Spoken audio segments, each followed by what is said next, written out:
சென்னை சில்க்ஸின் ஆஹா ஓஹோ ஆடி சேல் 50% வரை தள்ளுபடி. மல்லி மல்லி மல்லி மல்லி மல்லி.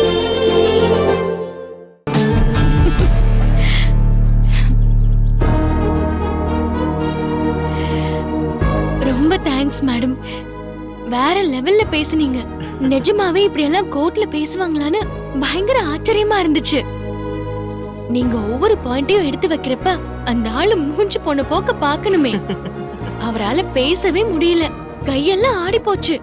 நான் பாத்துக்கிட்டே தான் இருந்தேன். தண்ணிய குடிச்சுக்கிட்டே இருந்தாரு. எப்ப தெரியுமா ஒருத்தவங்க தண்ணிய குடிப்பாங்க? பேசுறதுக்கு என்ன வார்த்தையை உபயோகிக்கிறதுன்னு யோசிக்கிறப்பதான் நாக்கு வறண்டு போய் தண்ணிய குடிக்க தோணும். இதை எங்க அண்ணன் அடிக்கடி சொல்லுவாரு.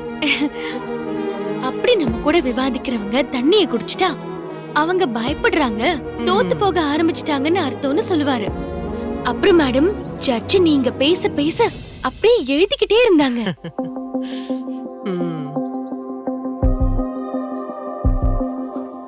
மல்லி, ரொம்ப தேங்க்ஸ் மல்லி. நீ எனக்காக என்னெல்லாமோ செய்யற. வாங்க சார் போலாம். என்ன சார், அவர் என்ன தீவிரவாதியா? கொஞ்சம் அப்படி இருங்க சார், ஒரு 2 நிமிஷம் பொண்டாட்டி கிட்ட பேசிட்டு வருவார். சரிங்க மேடம். Okay madam. மேடம், உங்க பேச்சுக்கே ஒரு பவர் இருக்கு மேடம்.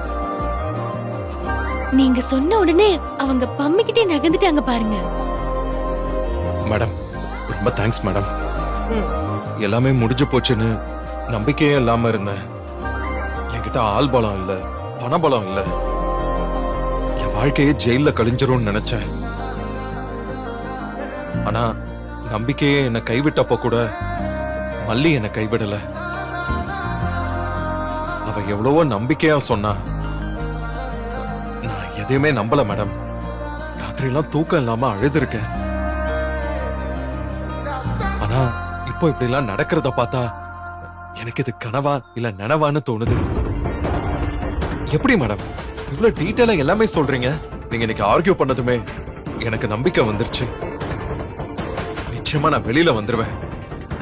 நான் மல்லி வெண்பா சந்தோஷமா வாழ்வோங்கிற நம்பிக்கை வந்துருச்சு. உங்களுக்கு எப்படி நன்றி சொல்றதுனே தெரியல மேடம். எல்லாத்தையும் நீங்க மல்லிக்கு தான் சொல்லணும். என்னை இந்த கேஸ்ல ஆஜராக வச்சது, நிறைய டீடைல்ஸ் கலெக்ட் பண்ணி கொடுத்தது எல்லாமே மல்லி தான். உங்க மேலயும் வெண்பா மேலயும் மல்லி வச்சிருக்கிற பாசத்தை பார்த்தா எனக்கே பொறாமையா இருக்கு விஜய். நல்லவங்க நல்லா வாழணும் விஜய். நீங்க நல்லா இருப்பீங்க. மல்லி, எங்க அம்மா இருந்திருந்தா கூட இந்த அளவுக்கு நின்னு பாத்திருப்பாங்களான்னு தெரியல. யாருமே செய்ய முடியாதத இந்த உலகத்துல ஒருத்தர் நமக்கு செய்யறாங்கன்னா அவங்க கடவுள் நமக்காக அனுப்புறவங்க அப்படின்னு நான் நம்புறேன் மல்லி. கண்டிப்பா நானும் நீயும் எத்தனையோ வருஷம் ரொம்ப சந்தோஷமா வெண்பாவோட வாழ்வோம். நான் ஜெயில இருக்கிற ஒவ்வொரு நிமிஷமும் உன்னையும் வெண்பாவையும் தான் நினைப்பேன். நீ என் வாழ்க்கையில ரொம்ப முக்கியம் மல்லி.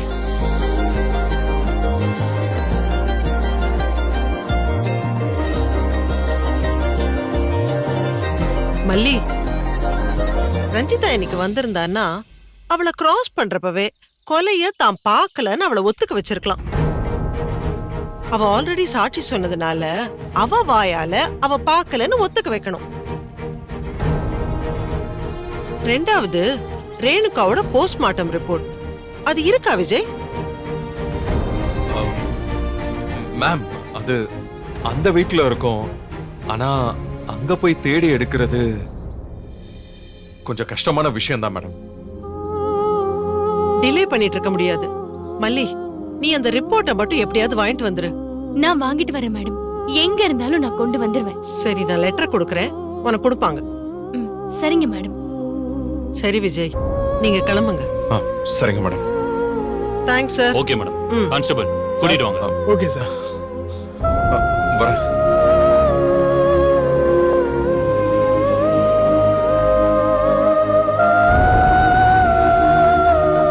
கவலைப்படாத மல்லி, எல்லாம் நல்லபடியா நடக்கும்.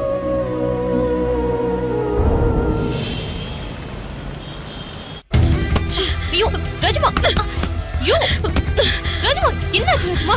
ஐயோ ராஜ்மா காம் டவுன். ஆமா எல்லாம் நல்ல செய்தி தானே? அப்பா சும்மா இருங்கப்பா. எனக்கு தெரியும் ரஞ்சிதா, ராஜிமா ஒரு விஷயத்துல இறங்கிட்டா ரிசல்ட் என்னன்னு எனக்கு நல்லா தெரியுமே. இங்க பாரு, ராஜியோட டிக்ஷனரியில தோல்வின்னு ஒரு வார்த்தைக்கு இடமே கிடையாது. சரி, விஜய் எப்படி அசிங்கப்பட்டான்? ஜட்ஜு கிட்ட நல்லா திட்டு வாங்கினானா? கொஞ்சம் விவரமா சொன்னீங்கன்னா நானும் கேட்டு தெரிஞ்சுக்குவேன். வேற என்ன, சந்தோஷப்படுவேன். ஆஹா, செம கான்ல இருக்கா போலயே. நாம எதிர் டீம்னு விஷயம் தெரிஞ்சது அவ்வளவுதான். ஃப்ளவர் வாஸ் உடைஞ்ச மாதிரி நம்ம தலை நொறுங்கிடும். ரஞ்சி, என்னாச்சு ரஞ்சிதா? ராஜி சந்தோஷத்துல எல்லாத்தையும் தூக்கி போட்டு உடைக்கிறாளா? சந்தோஷத்துல எப்படி இல்லாம செய்வாங்க? இல்லப்பா, ராஜம்மா டென்ஷனா இருக்காங்க. ஏதாச்சும் பேசி திட்டு வாங்கிக்காதீங்க, கொஞ்சம் அமைதியா இருங்க. ராஜிமா இவ்வளவு டென்ஷன் ஆற அவளுக்கு என்னமா நடந்துச்சு? யாருக்குப்பா தெரியும்? ஏமா, நீங்க 2 பேரும் தானே கோர்ட்டுக்கு போனீங்க, அப்புறம் யாருக்கு தெரியும்னா என்ன அர்த்தம்? அதை ஏன் கேக்குறீங்க? நாங்க கோர்ட்டுக்கு போகல. போற வழியில இன்னொரு பஞ்சாயத்து ஆகி கோர்ட்டுக்கு போக வேண்டிய நேரத்தை மிஸ் பண்ணிட்டோம். ஐயோ, அப்புறம் என்னாச்சு? அப்புறம் என்ன, கோர்ட்டுக்கே போகல, திரும்பி வந்துட்டோம். கோர்ட்ல வேற என்ன நடந்துச்சுன்னு தெரியல. ராஜிமா தான் போன்ல யார்ட்டையோ பேசிட்டே வந்தாங்க. ஆமா, என்ன பஞ்சாயத்து?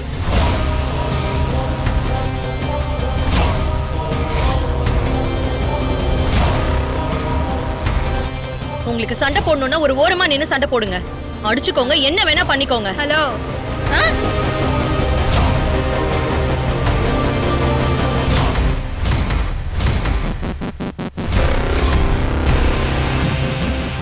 என்ன பண்றீங்க? நான் இவள விட்டுருவேனா? வாங்க மேடம் நாமளும் போலாம். என்ன சீன் போட்டுட்டு இருக்கீங்களா நீங்க? என்ன கோர்ட்டுக்கு போக விடாம இடைஞ்சல் பண்றதா நினைப்பா? ஐயோ, ரொம்ப லேட் ராஜி மேடம். அதுக்கு தான் இந்த சீனே.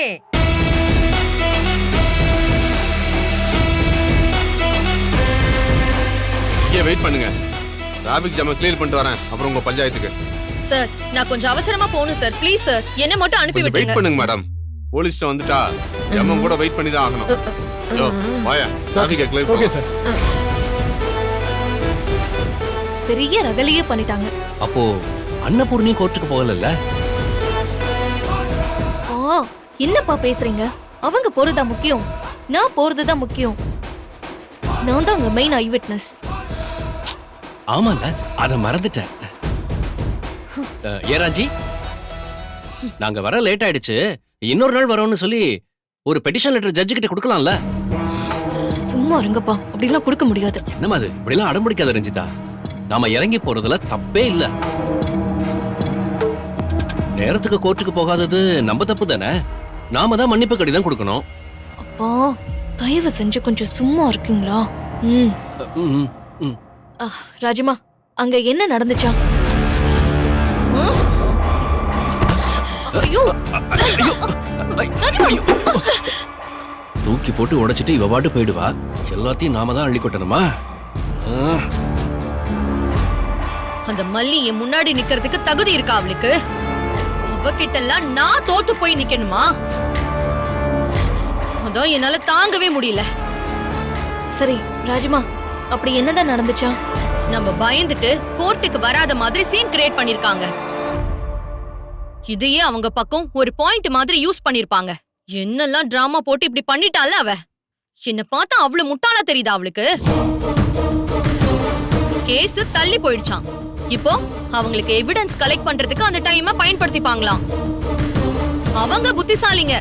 எதிரியோட பலத்தை நம்ம முதல்ல அங்கீகரிச்சா நம்மளோட பலவீனத்தை சரி பண்ணிக்க முடியும். சரி ராஜிமா, டென்ஷன் ஆகாதீங்க, உங்க உடம்புக்கு ஆகாது. பாருங்க, ஆடி சேலு வந்தாச்சுங்க. ஆடி சேலு தள்ளுபடி, ஒன்னா சேர்ந்து ஷாப்பிங் பண்ண are you ready? ஆடி சேலு தள்ளுபடி, ஒன்னா சேர்ந்து ஷாப்பிங் பண்ண are you ready? The Chennai Silks in ஆஹா ஓஹோ ஆடி சேல் 50% வரை தள்ளுபடி. இந்த வீடியோ உங்களுக்கு பிடிச்சிருந்தா லைக் பண்ணுங்க, ஷேர் பண்ணுங்க, காமெண்ட் பண்ணுங்க. மறக்காம சரிகமா டிவி ஷோஸ் தமிழுக்கு சப்ஸ்கிரைப் பண்ணுங்க.